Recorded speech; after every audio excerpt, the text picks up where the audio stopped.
906 Outdoors is brought to you in part by Blades Bait and Tackle, your year-round connection to fishing bait enoch. When it comes to the outdoors, the UP is hard to beat. Once in a while, you've got to take a road trip.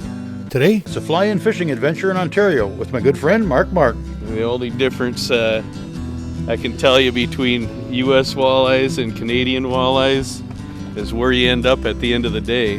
That's in a nice cabin along the shoreline of a pristine lake like Granite Hill. 9 million acres of forest, 1,700 miles of continuous shoreline, 4,300 lakes, 12,000 miles of streams, more than 300 waterfalls, 15 counties, 2 time zones, and 1 area code. Welcome to the Upper Peninsula. Welcome to 906 Outdoors.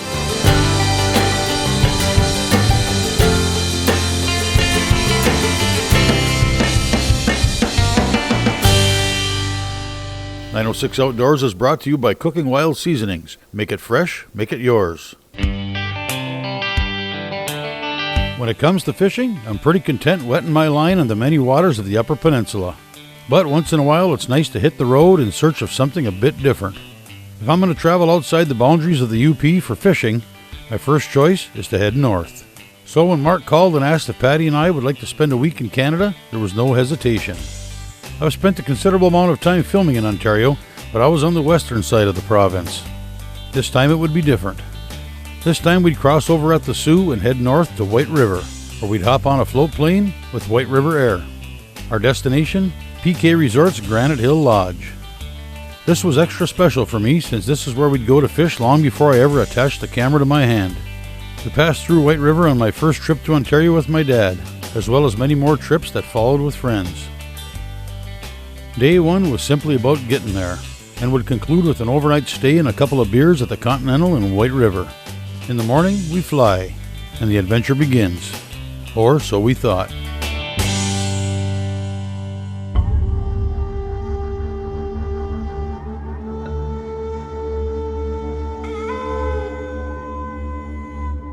On day 2, we arrived at White River Air to find the tree line blanketed by a thick fog. Fog just doesn't allow you to fly. It's much like the big airlines. There's limits, and we always need to see the ground when we're flying here. So some mornings it happens, and that's part of the experience sometimes. And the fog would dissipate only to return minutes later. Eventually, Mother Nature added some rain to top it off. The waiting only helped to increase the anticipation of what was to come. I looked forward to the fishing, shore lunch, the sound of the loons, and the seclusion. But regardless of how much I dreamed and how much I wished the fog would lift, it did not. Morning turned into afternoon, and afternoon turned into evening. And all those things would have to wait. After a rainy night in a cabin, day 3 brought favorable weather, and the flying resumed. Well, looks like we're going to give her a try. The weather's a little better, but we'll probably have to find out once we're in the air.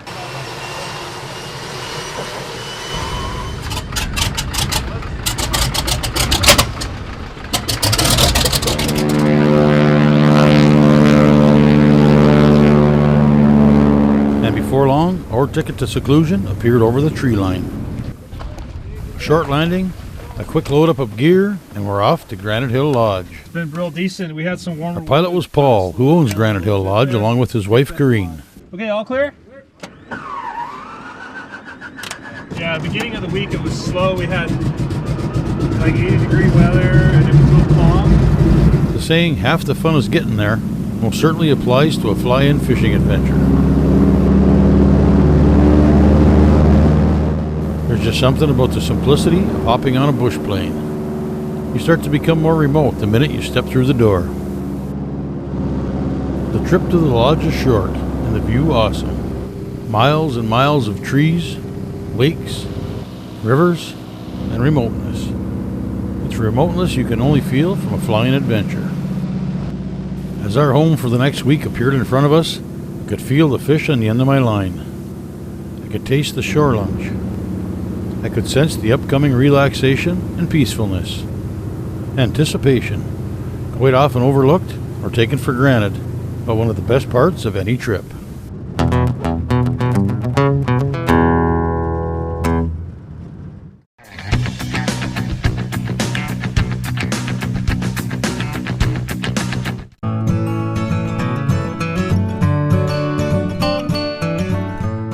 My name's Paul, and this is Corrine, my wife, and we're the owners of PK Resort. We're operators. We've been doing this for the last 10 years, and we're based out of White River, Ontario. We're a remote fly-in location. We have 7 cabins and a main lodge, and we have American Plan or housekeeping where you can cook for yourself.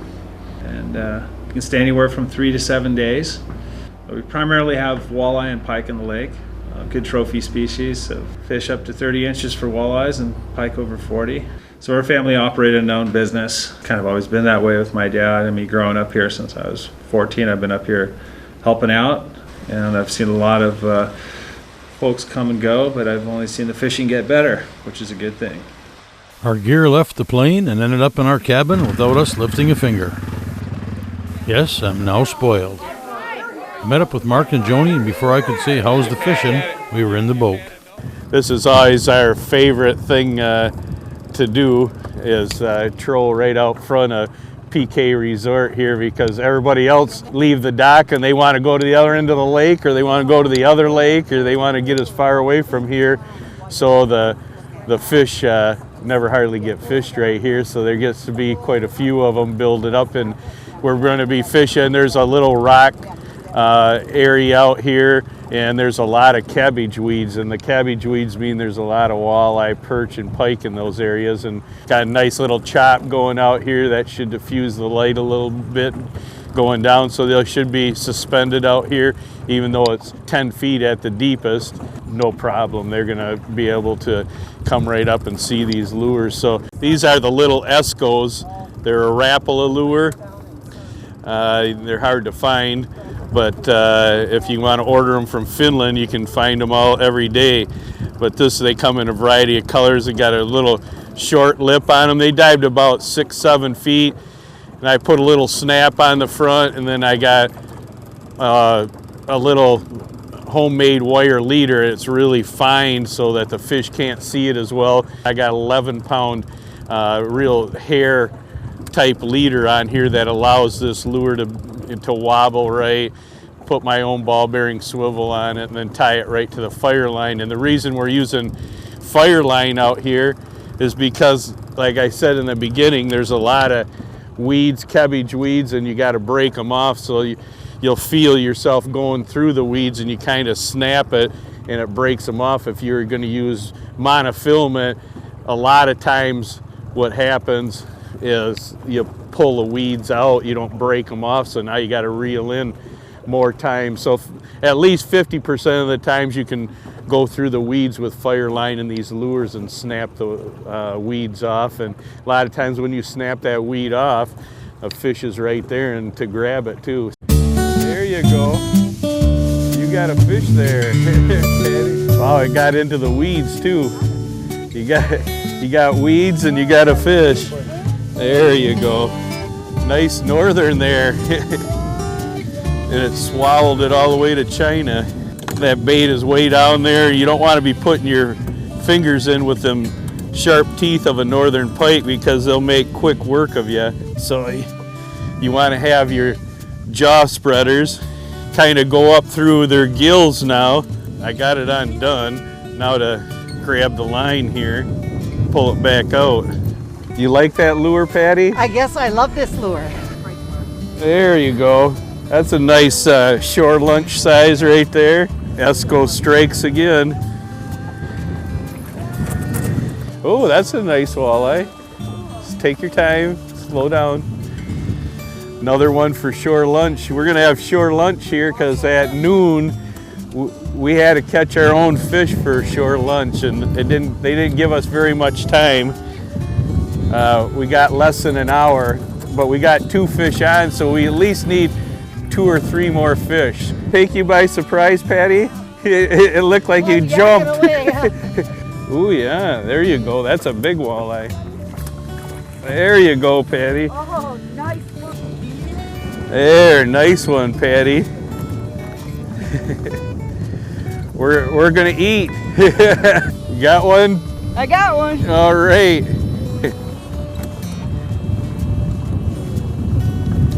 All right. I gave my secret lures. These are the two that were really catching fish, so I wanted to try a new color Esco that I haven't used yet, and I think I'm about ready maybe to go back to something that's proven.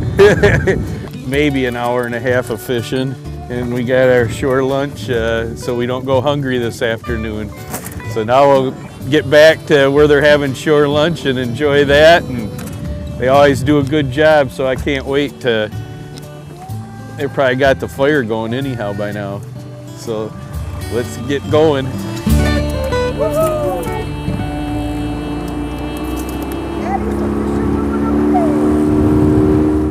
Today's show is brought to you in part by Rapid River Knife Works, home of Michigan's largest custom knife factory showroom.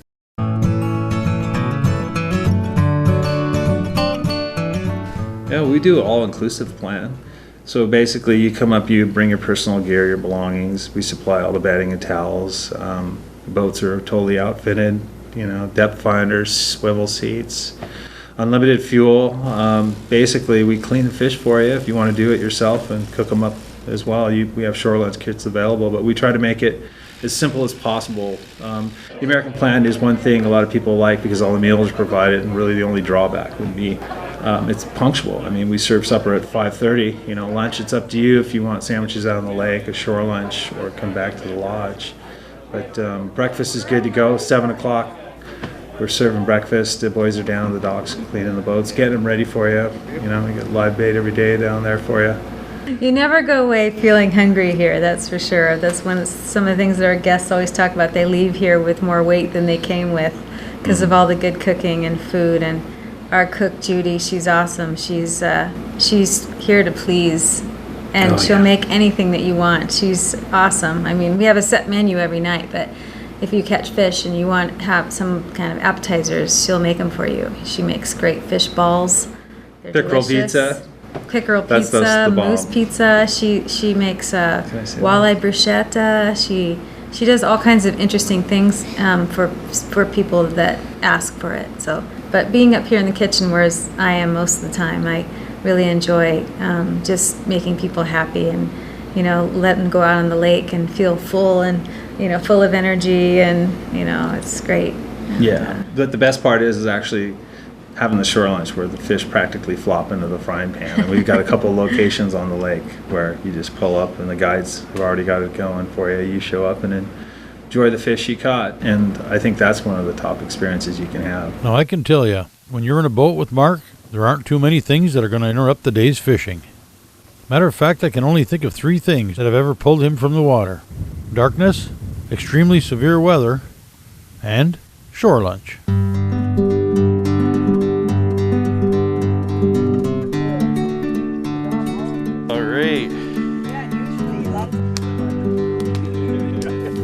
When it comes to food, I don't think there are too many meals that rank up there as high as shore lunch.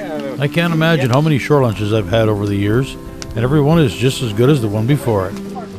I'll never get tired of eating fresh fish cooked over an open fire on a quiet shore of a remote lake. So when I found out that at PK Resort they do a shore lunch every day, I was ecstatic. I think my mouth began to water by the first rock point that looked like a good shore lunch spot. What is it about shore lunch anyway? Sure, it's hard to beat the taste of fresh, and I mean fresh, walleyes. That might be the part we talk about the most, but it's certainly much more than just that. Certainly where you are makes a huge difference. A secluded island on a secluded lake in a remote part of Ontario. How could that not play into it? Now add in the smell of wood smoke and the sounds of the outdoors. Top it off with a hunger that can only be developed by spending the entire morning bobbing up and down with a rod in your hand. Ironically, trying to catch the meal that is going to satisfy the very hunger you're creating. Then add in the key element to any shore lunch: friends. Whether they're old friends or new ones you met on the trip, friends are what change a shore lunch from a meal to a memory. So again, what is it about shore lunch that makes it so special, so memorable? I don't know. I just know it's as much a part of a Canadian fishing trip as the fish. I've spent my share of time on one fishing trip or another in Ontario, And other than a couple that got away, I can't remember one stinking fish. But I can envision every shore lunch with exceptional clarity. When the shore lunch is over, the fire is gone, and the island is once again vacant. I'm guessing everyone is thinking the same thing I'm thinking. I can't wait to get back on the water, see what the afternoon holds in store. I can't wait to see what kind of fishing we'll find around the next point.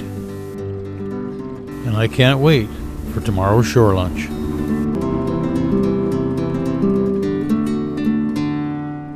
If it is, it's a big one. Oh yeah. This is gonna be a big one.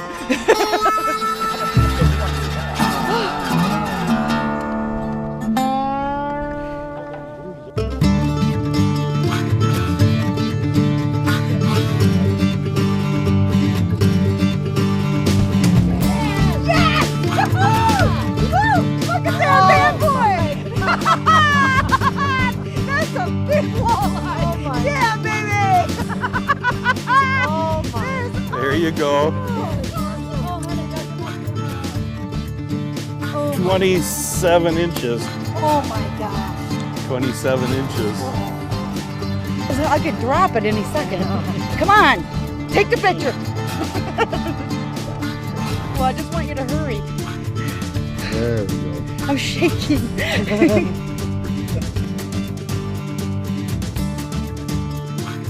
Okay, hold them out that way.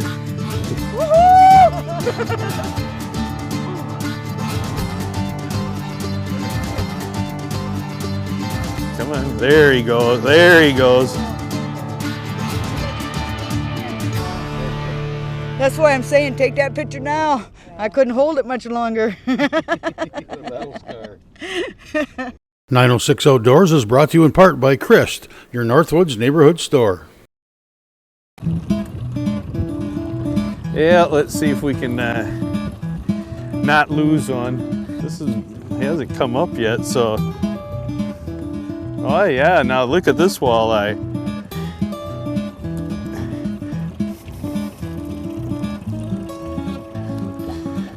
Look at that one. Oh my God, get the net.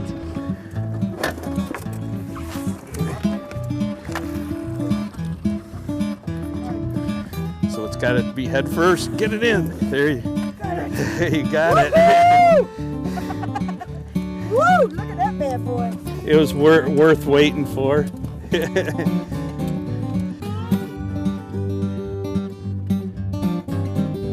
26 3/4. I got you by a quarter and a half. Okay, you did good. Nice fish, Patty.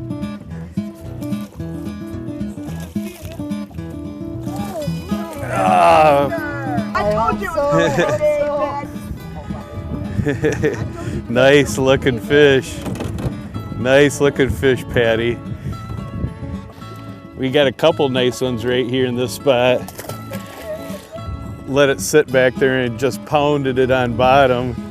And I felt a little tiny tick and I decided, well, I'll let them have it for a second.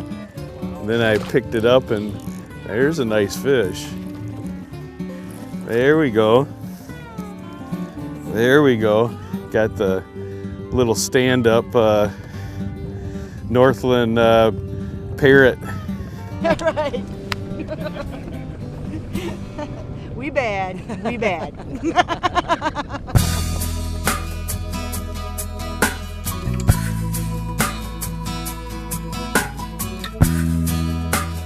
Well, I think it's just amazing that, you can just do whatever you want out here. It's like the fishing is really good. I like the fishing. It's cool and stuff. And I just think it's just amazing just to have this place out here that's untouched by anything else. It's just sanctuary. I think pretty much every destination has its own set of unique features. Certain things that make it stand out in your mind, make it special. While you're there, it might be the fishing, or how nice the boats were, comfortable beds, or great food. As time goes by and these destinations pass from great trips to fond memories, All of the amenities and physical things fade away, leaving just the friendliness of the people. They're lasting friendships, you know. I only get to know people 1 week a year, but over 10 years there, we've become really good friends. People send me pictures back there to my mailbox, and you know, thanks for the good times and all that. And like I say, 1 week out of the year, but you know, it's like you know them for your whole life there. It's very interesting. PK Resort certainly had all of those things.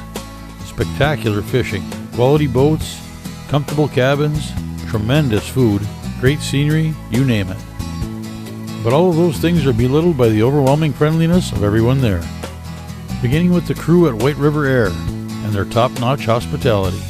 Paul and Kareen, Raz and the guys on the dock, Judy and the girls. They're all there to greet you when you get off the plane, to make sure you're comfortable for the duration of your stay, and to see you off and invite you back when you leave. We're only 3.5 hours from the Sioux, Michigan border, and a quick 25-minute plane ride, and you're right in one of those, you know, pristine God country locations that you would only think of being able to afford up in Alaska. It's very unique. I think that's what we're really selling in this business, is that gratitude and gratefulness to be able to access locations like this that still exist in this world, that, you know, people haven't gone the other direction and decide to do something else with it. We try to keep it the same. And so I leave PK Resort with some fresh Canadian walleyes, a few pounds I didn't have when I arrived, a new destination that I will undoubtedly return to many times, not just physically, but every time I have a bad day.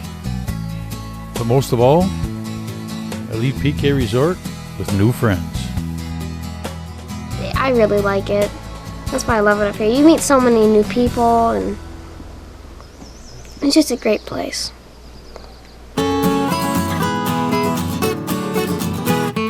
Be sure to tune in next week for part 2 of our Ontario trip. We'll fly into a remote lake for lake trout. Join 906 Outdoors on Facebook to see where we've been and where we're going, and get a glimpse of what's happening around the UP. And stop in at 906outdoors.com, where you can watch any of our past shows and see what's coming up next. Thanks for sticking around, and we'll see you next week right here on 906 Outdoors.